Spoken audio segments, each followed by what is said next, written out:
Welcome to Truth Be Told About Going Wild. I'm your host, Robert Hensley, and this is the podcast inspired by the principles of personal rewilding. I recently had an opportunity to participate in a group art project curated by the National Road Heritage Corridor here in Pennsylvania, the focus of which was creative placemaking. It wasn't something I'd thought about before, but since it's been a regular passenger on my train of thought. How could creative placemaking be used to support the practice of personal rewilding? Now, personal rewilding is often described as a return to nature, but it can also mean rediscovering our own capacity for curiosity, connection, play, and belonging. Creative placemaking offers a powerful way to support that process by transforming ordinary spaces into places that invite people to slow down, notice, participate, and reconnect. Creative placemaking brings art, storytelling, design, performance, and community activity into shared environments. A neglected lot might become a community garden. A forgotten pathway might become an outdoor gallery. A neighborhood gathering place might host music, ecological workshops, or storytelling.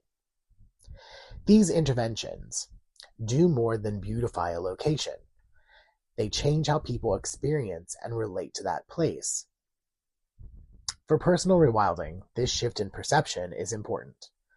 When we participate creatively in a landscape, we become more attentive to its rhythms, histories, plants, animals, and the people who live there. Making art from natural materials, mapping a neighborhood through memories, planting native species, or simply gathering outdoors can restore a sense of agency and wonder. Nature becomes less of a distant destination and more of a living relationship. Creative placemaking can therefore help bridge the psychological divide between people and the more than human world. It encourages us to see ourselves not as visitors to nature, but as participants within a living system. In this sense, personal rewilding is not about escaping the built environment, it's about reimagining our place within it. Ultimately, creative placemaking makes rewilding social, as well as personal. By creating places where people can encounter nature, culture, and one another, it helps cultivate the curiosity, care, and belonging needed to be more reciprocal with the world around us. I'd like to thank you for listening today. Remember, there are 2 opportunities each week for new content from the Truth Be Told family of podcasts on Club Paranormal channel on YouTube.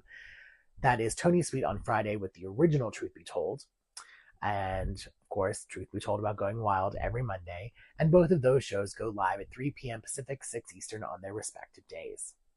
If you'd like to know more about what I'm working on with personal rewilding, please feel free to visit my website at www.rhnaturereconnect.com. Again, that's rhnaturereconnect.com.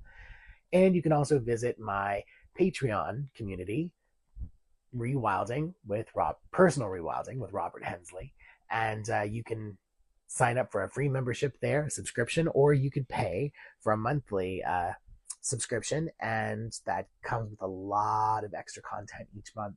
So if you have any questions, concerns, or would like more information, please feel free to reach out.